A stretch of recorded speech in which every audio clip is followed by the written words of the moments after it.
Welcome back in, everybody, to a Thursday edition of Birds 365 here on JAKIB Sports. I'm your host, Zander Krause. That's my co-host, John McMullen, and we're joined right now by the great Garry Cobb joining us here on Birds 365. G. Cobb, how you doing on this Thursday morning, brother?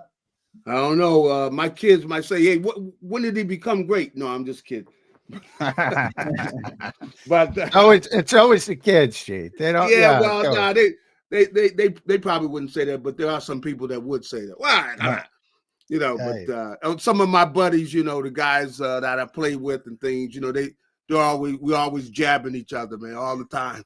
That's part of it, man. Hey, when you last in the NFL as long as you did, you know, and most of the people criticizing didn't play a decade plus of the other. Yeah, I don't think you have to worry about that. Yeah, agreed, John. So, no problem. Let's start with linebacker. Since that's your expertise. You know, it's funny because you think about the Eagles, and eventually we don't know when they're going to get there, but at some point you're going to have Nakobe Dean back, and at some point you're going to have Jihad Campbell back. Jihad's probably going to be back first, and then you put them with Zack Baun, and you say, wow, this is the best linebacker room the Eagles have had in a long time. But right now, man, Zach was sitting out mandatory minicamp with some general soreness, and all of a sudden, your starters are Jeremiah Trotter Jr., who we all love, and we love his dad, but, you know, second-year player, barely played last season, and Small Munden, a rookie fifth-round pick, who, you know, good player at Georgia, but, boy, things can happen quickly in the NFL. You can envision, like, ooh, you look great, and then the next day, it might not look so great. Yeah, well, you know, I think that, you know, they have some people that are versatile. I think that's the thing they were looking for when they drafted Campbell. They would think on versatility because, you know, like Zack Baun, you know, he comes up and say, well, you know, they have the convenience that they can play him where they want to play him, you know, and he'll be able to fit in. So they like to be in a position where they're trying to get him on the field. But it could be where he has to play because of, you know, injuries and things where they got to get him in there right away. But the thing they have is they got versatility.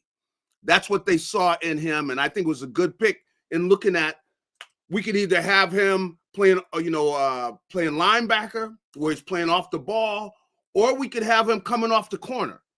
And the big thing that, to me, the Eagles that I want to see is, can they get to the quarterback consistently without blitzing, you know, and that's really what Vic likes to do. Do they have pass rushers who can get back there to the quarterback, you know, the kind of guys that when they walk up, you know, when they're coming off the corner, the quarterback starts saying he wants to look and see where people are at because he knows that they're going to get there. So, you know, can they be that kind of team? That's what I'm interested in seeing with the Eagles, because if they do have a pass rush, you know, I think we got something again this year. So, but, you know, we'll find out. Yeah, good stuff. G. Cobb, I want to talk to you about Zack Baun for a second. What does he have to do, G. Cobb, to do this again? And the reason I ask this is, if I said to you a guy like Fred Warner, you wouldn't have a question about whether he's going to be a great linebacker. He's done it his whole life. Zack Baun, this is his first year, you know, playing at an all-pro level at that position. There's no rhythm. There's no routine that he's established prior to this year to kind of duplicate that. How hard is that as a player? And what's your advice to Zack Baun to come back and be the same player or better than he was last year? Well, first of all, I was amazed at the way he played. I mean, you know, for him to be where he's new at this position, and it just seemed like, you know, the big thing that jumped out to me the most was his football intelligence. I mean, you know, he knows where to go. He knows the adjustments to make. You know, when let's say they're sliding the play a little bit, the quarterback sliding a little bit, you know, he knows where to go. He knows, hey, check this backside, you know, that a route is being run. And I mean, he got his hands on the ball so much, you know, that's the thing, because really, and I give the Eagles a lot of credit, you know, and I like going to their practices. They're the only team that I've ever seen do this. I think other teams are going to start doing what they do, which is they start off the practice with all of the especially the defense and everything, forcing turnovers. It's all about turnovers, because if you force turnovers and you win the turnover battle, most time you're going to win the game. And the way that they're working on punching the ball out and all that. I mean, you know, it almost make me feel like going back, you know, and saying, hey, coach, you know, to my coaches years ago, we got to work on forcing turnovers, you know. But they do a great job of that, and it's paid off for them, you know, that they force turnovers. And the way Zack played with just his adjustments, you know, very smart football player, man. And the way he was able to do this, and with 1 year in there, I think that's the biggest thing that jumped out for me, because he's a tremendous athlete. But I was shocked at, like I said, his football intelligence, making the adjustments before plays and during plays. And he just had a great year. And, you know, can he keep that up? I don't know. If he just stays close to that, we'll be. I'll take close to it, because, you know, you have big years. You have, when you have a career year, they call it a career year for a reason. It's tough to do that year after, and they keep going up. Just from a statistical standpoint. But you're right. The minute you enter that building, you know, I mean, it's all ball security all over the place. The banners are all over the place, and the tackling circuits and the turnover circuits, as you mentioned, with Bobby King gets a lot of credit for that. He's the one who kind of got that started last year. So, yeah, they're doing a great job with that kind of stuff. And the peanut punches, man. Jalen Carter's just got a natural ability for it, and Zack has a natural ability for it. And they just do a great job of that with the turnovers, man. And the way they got it going last year, and then, you know, well, for that man, in the Super Bowl, I mean, just forcing turnovers, man. Yeah, I gotta hint Jamal Singleton's a part of that too, because he's a big boxing guy. I think he's got some imprints on that, because I'm always amazed by Jamal Singleton, who's the running backs coach, assistant head coach, but the running backs coach mainly. And you see it when you talk, because ball security works both ways, as you know, G. You got to protect it. And Jamal Singleton's there with those boxing gloves, just pounding those backs. I don't know how he gets through a season. I don't know how his hands aren't ripped to shreds. I tell you, I enjoy it, man. Because, you know, like I said, you know, I've seen thousands of workouts and things, and they're the first I've seen do that. And you know what? Anybody that studies the games, they tell you how important turnovers are.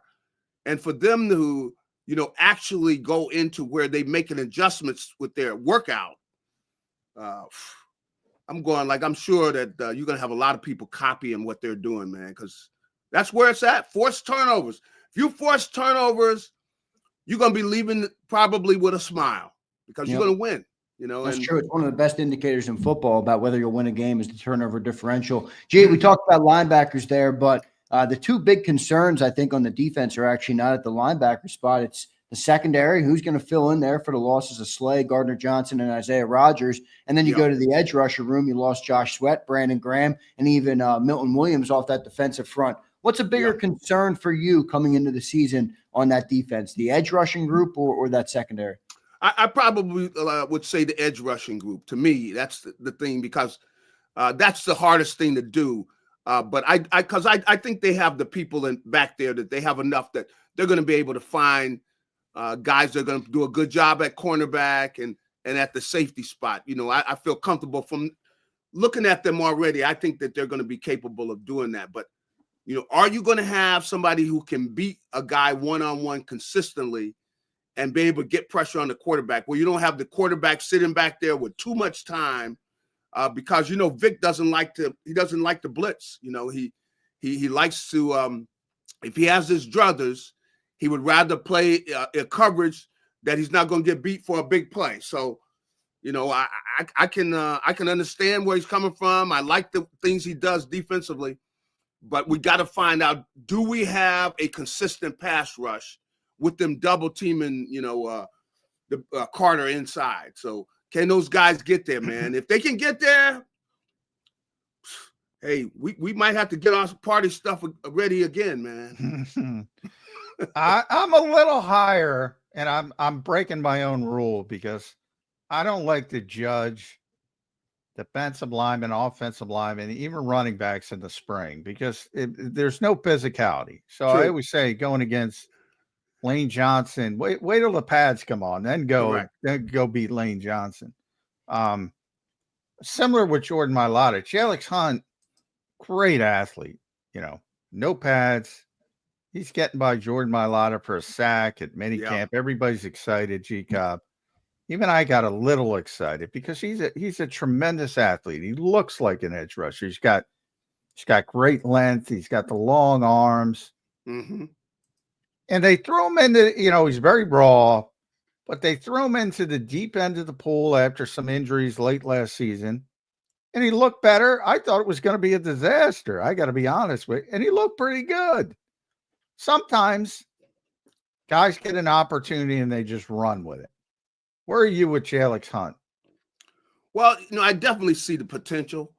And I was thrilled with what I saw in the Super Bowl and everything, but I think that was a great situation. And after we stood back and looked at the Kansas City Chiefs, we had to say, man, they got a horrible offensive line, man. Yeah. That line was well, they had a left guard playing left tackle, basically.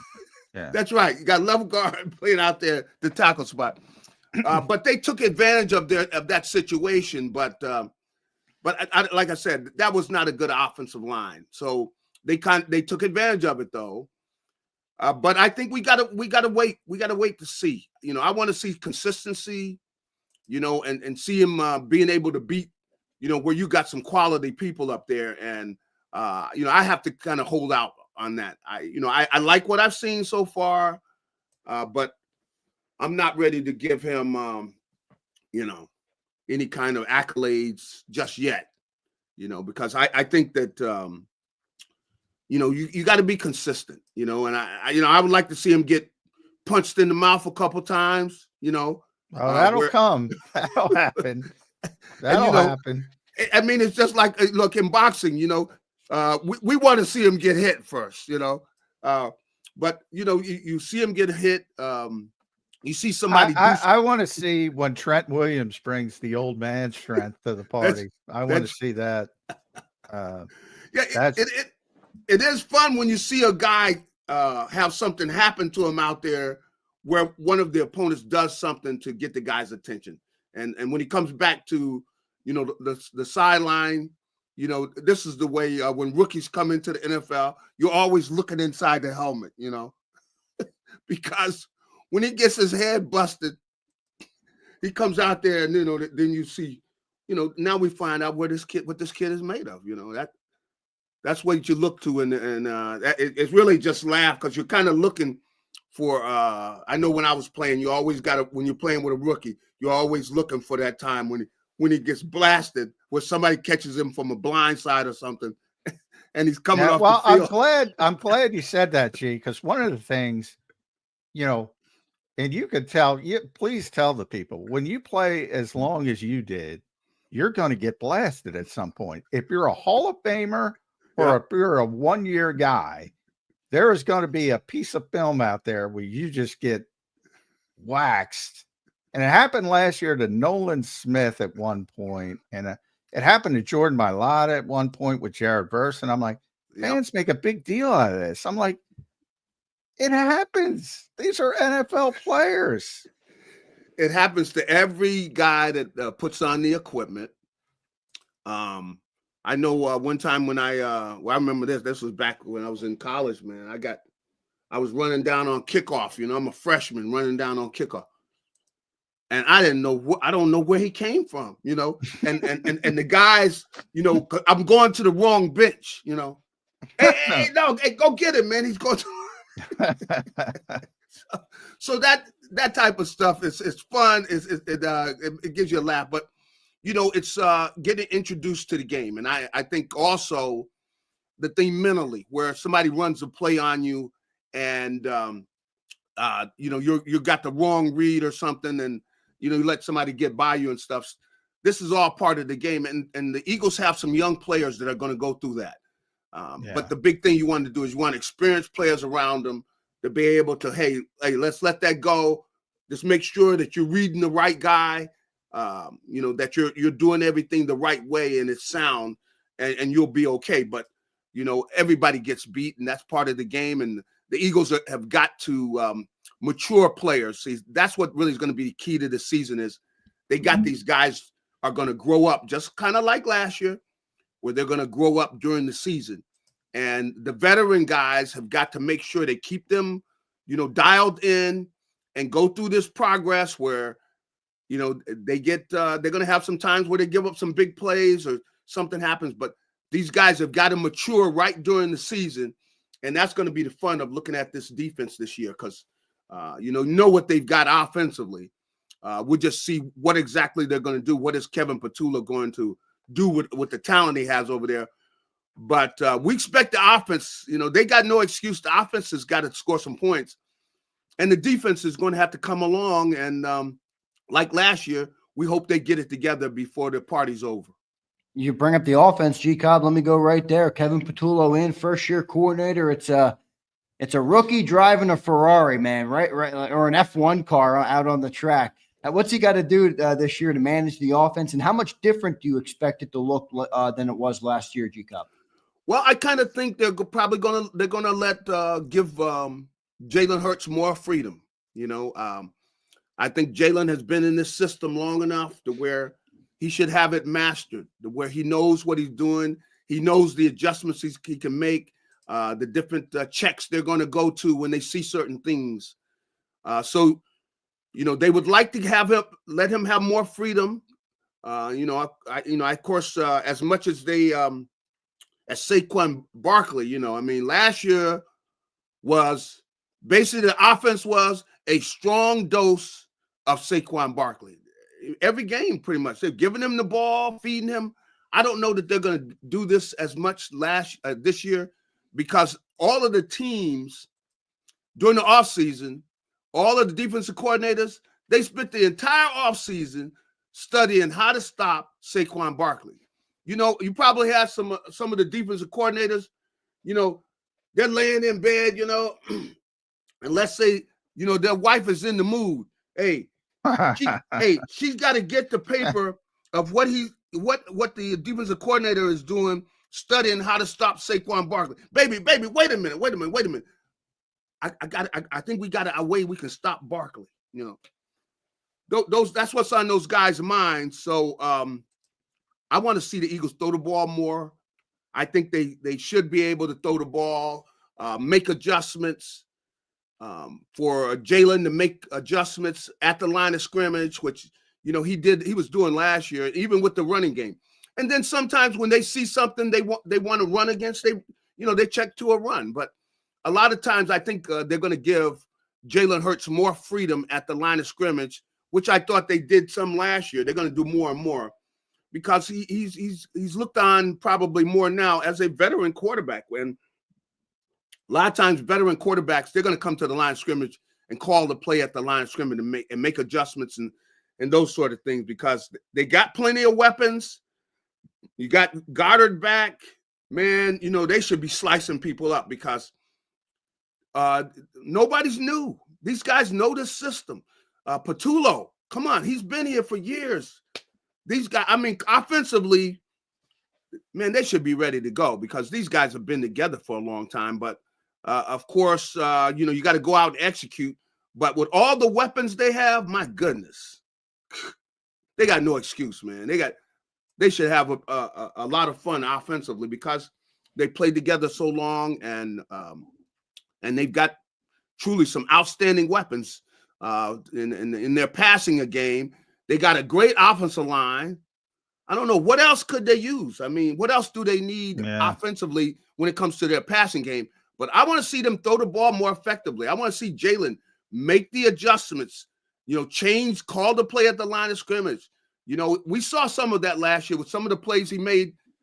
He did do some adjustments. I could think of some of the throws that he made. That deep throw, what was that on? Was it fourth down to?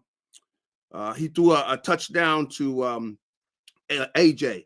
On the left side. It's always AJ on the go route. Yeah, that was my Super Bowl game plan, G.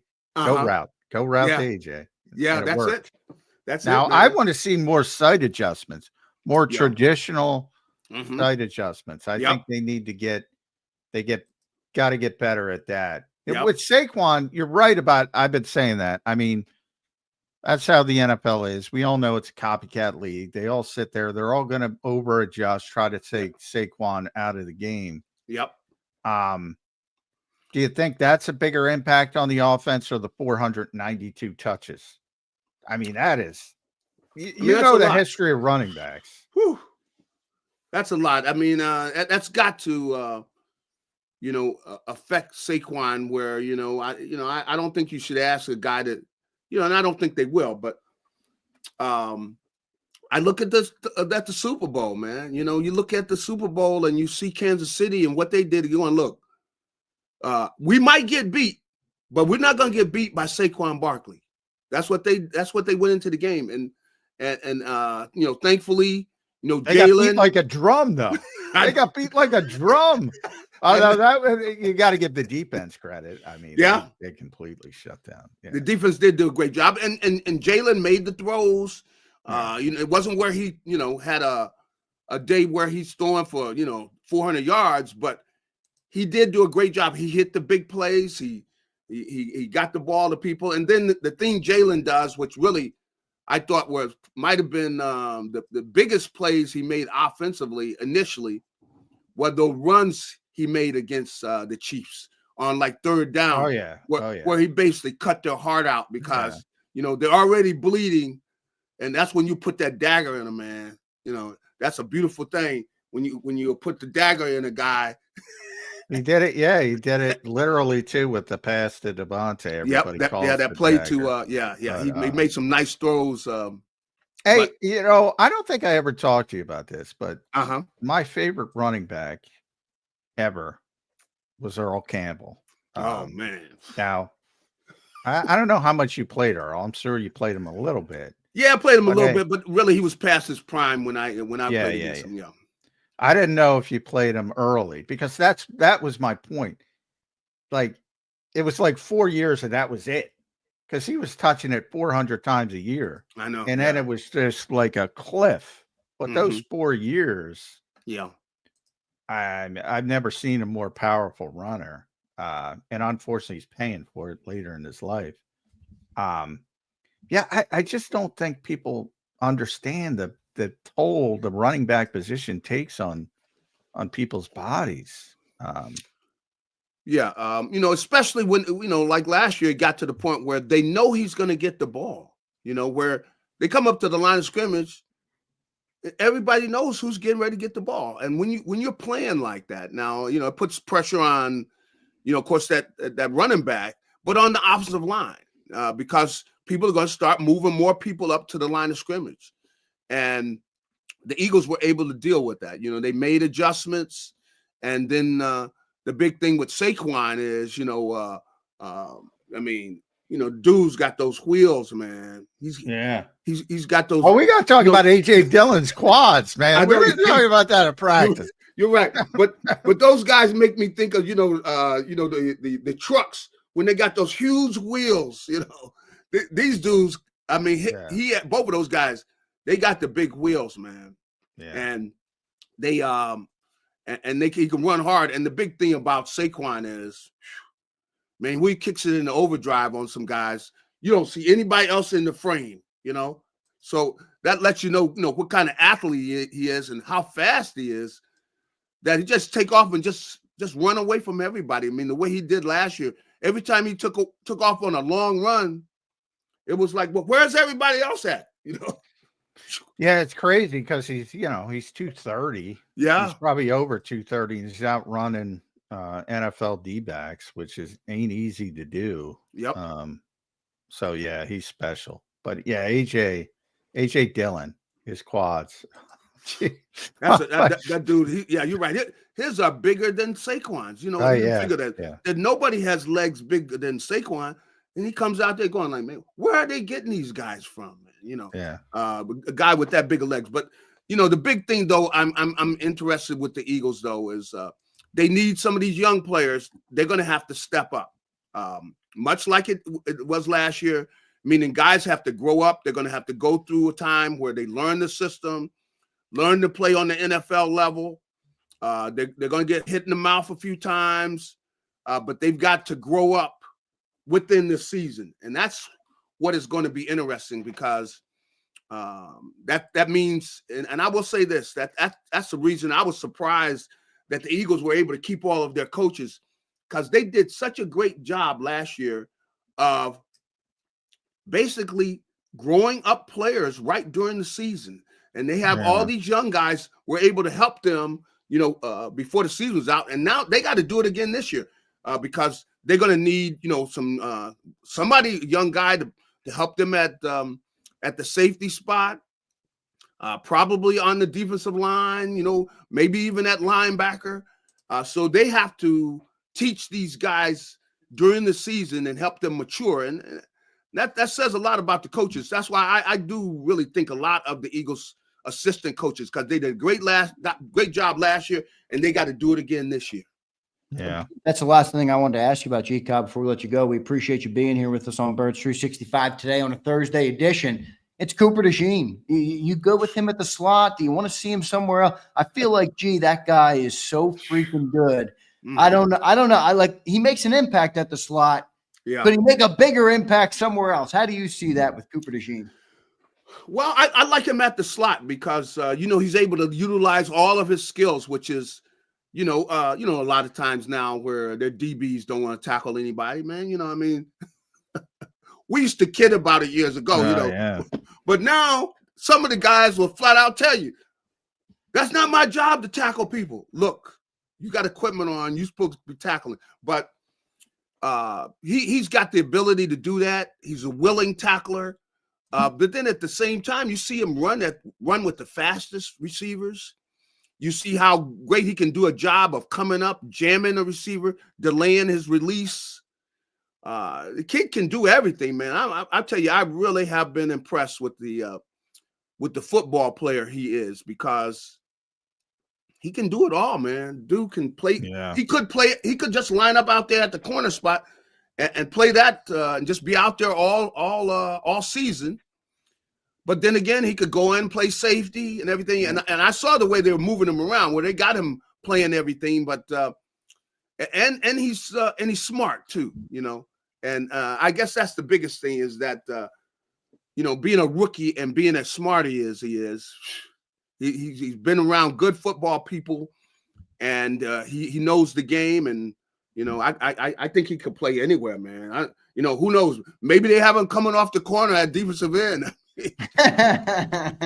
Yeah, that's what Reed Blankenship was saying. It's OTAs. They might have me on the defensive line. Yeah, that's right. That's right. But this is gonna be an exciting year, man. This coming off last year, basically doing it again, where they got to grow these guys up during the season, man. That's a lot to ask of, but hey, that's why they pay him the big bucks.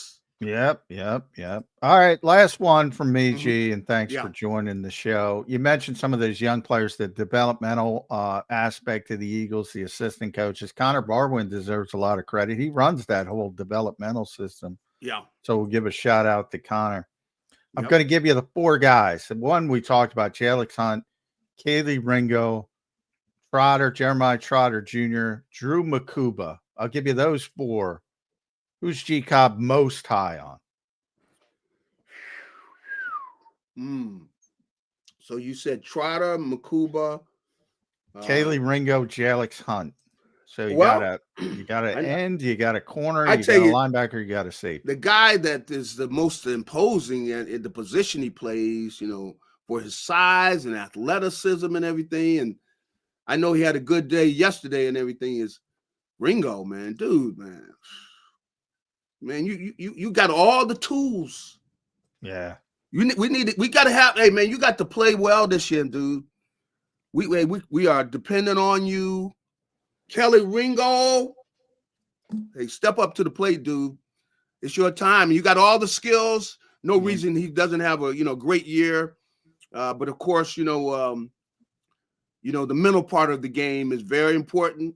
And I know he's had time to learn behind some good people and everything. So, hey, do your thing, man. It's right there for him. But Kelly Ringo is a guy who I'm expecting a lot out of this year. Yeah, he's got all the tools, as you mentioned, man. Certainly the physical gifts as well. We'll see how it all shakes out. That's G Cobb, everybody. Make sure you guys go and follow him at Garry Cobb over on X. That's 2 R's, Garry Cobb, and listen to him on Fox 29. He's their Eagles analyst. G Cobb, we appreciate you joining today, brother. Always giving some time for us. We appreciate it. We'll talk to you again soon. All right, man. All right, you guys have a great day. All right, you too, Gary. Joining us here on Birds 365. Great stuff. Great interview there with G Cobb. Great takeaways on the Eagles offense, defense, and everything coming up in the 2025 season. John, we got some super chats a little bit here that we'll get to here before the end of the show. We got about 6 minutes left to play here on Birds 365. Let's get to our chats right now. Life with Trucker CEO checks in. What's up, brother? Appreciate the $10 super chat. He says, question for the best Eagles reporter. I love it. Do you think Jalen has held Dallas Goedert back as a player? Could he have been a Hall of Famer with another team that has a better passing game? Interesting question there. No, I don't think he's held him back as a player. But I do think he's held him back as a player in a more of a fan perspective, because I do think if we were in a different offense that he would have a bunch more catches and better numbers. So it depends how you look at it. But he's been a very good player. I think mainly what has kept him from reaching that top 5 level consistently in the NFL has been the injuries, which a lot of them are from the style of play. He's such a physical player. That has hurt him a little bit. But I think everybody knows how good he is, including the Eagles, even with the contract angst. But when you have so many good players like the Eagles have, you gotta draw that line. We've talked about that line, and back before AJ got here, he was sort of the second piece in the passing game. Now he's the third piece in the passing game. So, he's a luxury almost, but he's a very good player. I think everybody knows it. To your point, I think in the general public's mind, you're probably right. If he was in a different offense,